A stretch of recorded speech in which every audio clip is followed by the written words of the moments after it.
City Green by Diane DeSalvo Ryan. There used to be a building right here on this lot. It was 3 floors up and down, an empty building for as long as I could remember. My friend Miss Rosa told me that Old Man Hammer used to live there. Some other neighbors too. But when I asked him about it, he just hollered, "Scram!"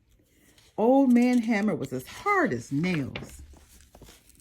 Last year, 2 people from the city came up dressed in suits and holding papers. They said this building is unsafe. It will have to be torn down. By winter, a crane with a wrecking ball was parked outside. Mama gathered everyone to watch from our window. In 3 slow blows, that building was knocked into a heap of pieces. Then workers took the rubble away in the truck and filled a hole with dirt. Now this block looks like a big smile with 1 missing tooth. Old Man Hammer sits on the stoop and shakes his head. "Look at that piece of junk land on a city block," Old Man Hammer says. "Once that building could have been saved, but nobody even tried.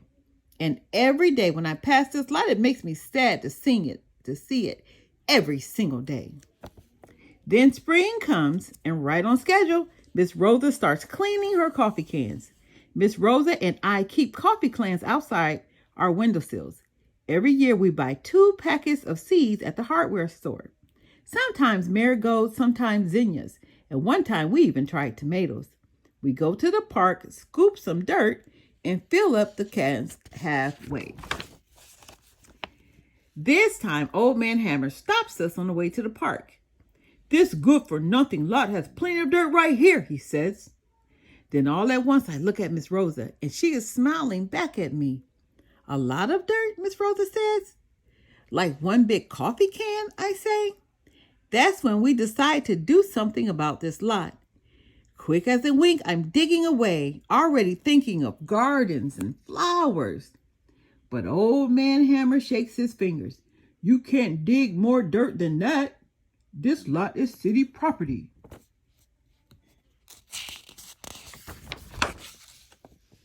Miss Rose and I go to see Mr. Bennett.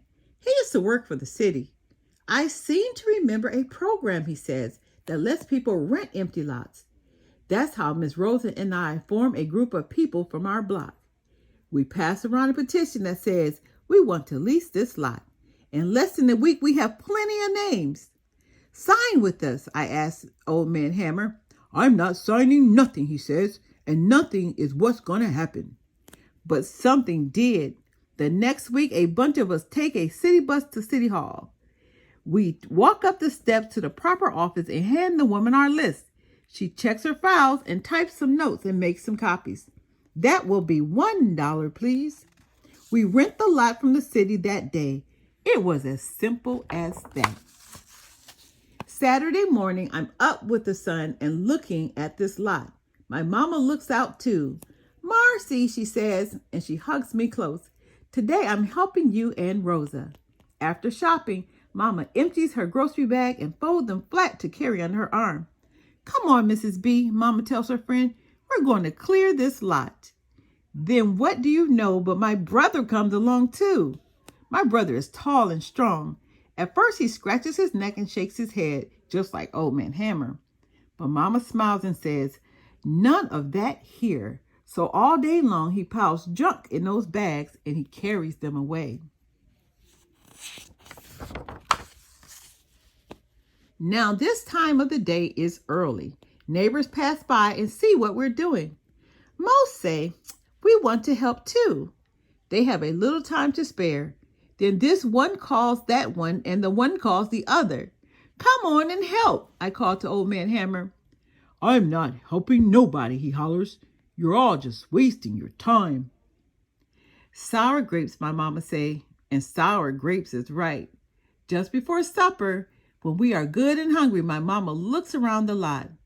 "Marcy," she says, "you're making something happen here." Next day, the city drops off tools like rakes and brooms and a dumpster for trash. Now there's even more neighbors to help. Miss Rosa, my brother, and I say good morning to Old Man Hammer, But Old Man Hammer just waves like he's swatting away a fly. Why is Old Man Hammer so mean and cranky these days? My brother asks. Maybe he's really sad, I tell him. Maybe he misses his building. That rotten old building, my brother shrugs. He should be happy the city tore down that mess.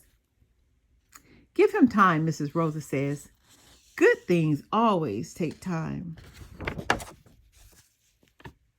Mr. Bennet brings wood, old slats he saved and nails in a cup. I knew all along I saved them for something good, he says. This wood's good wood. Then Mr. Rockwell from 2 houses down comes carrying 2 cans of paint. I'll never use these, he says. The color's too bright. But here, this lot could use something to brighten it up. Well, anyone can tell with all the excitement that something is going on.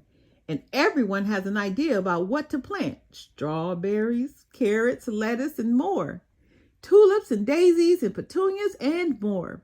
Sonny turns the dirt over with a snow shovel. Even Leslie's baby tries to dig with a spoon. For lunch, Mrs. Rosa brings milk and jelly and bread and spreads a beach towel where the junk is cleared. By the end of the day, a fence is built and painted as brightly as the sun. Later, Mama kisses my cheek and closes my bedroom door. But the street lights, I see Old Man Hammer come down his steps to open the gate and walk to the back of the lot. He bends down quick, sprinkles something from his pocket, and he's covering it with dirt. In the morning, I tell my brother, "Oh, Marcy," he says, "you're dreaming. You're wishing too hard." But I know what I saw, and I tell Mama, Old Man Hammer's planted some seeds. Right after breakfast, I walk to the back of this lot, and there it is, a tiny raised bed of soil. It is neat and tidy, just like the rows we've planted. Now I know for sure that Old Man Hammer planted something, so I patted the soil for good luck, and I make a little fence to keep it safe. Every day I go for a look inside our garden lot. Our neighbors stop in too. One day Mrs. Wells come by. "This is right where my grandmother's bedroom used to be," she says. "That's why I planted my flowers there." I feel sad when I hear that. With all the digging and planting and weeding and watering, I'd forgotten about the building that had been on this lot for so long. Old Man Hammer had lived there too. I go to the back where he planted his seeds. I wonder if this is the place where his room used to be. I look down. Beside my feet, some tiny stems are sprouting. Old Man Hammer's seeds have grown. I run to his stoop. "Come with me," I beg, tugging at his hand. "You'll want to see." I walk him down past the hollyhocks, the daisies, the peppers, the rows of lettuce. I show him the strawberries that I planted. When Old Man Hammer sees his little garden bed, his sour grapes turn sweet. "Marcy, child," he shakes his head. "This lot was good for nothing. Now it's nothing but good." Soon summertime comes and this lot really grows. It fills with vegetables and herbs and flowers. And way in the back, taller than anything else, is a beautiful patch of yellow sunflowers. Old Man Hammer comes every day. He sits in the sun, eats his lunch, and sometimes comes back with supper. Nobody knows how the sunflowers came. Not Leslie, not my brother, or Miss Rosa. Not Mr. Bennet or Sonny or anyone else. But Old Man Hammer just sits there smiling at me. We know whose flowers those are. The end.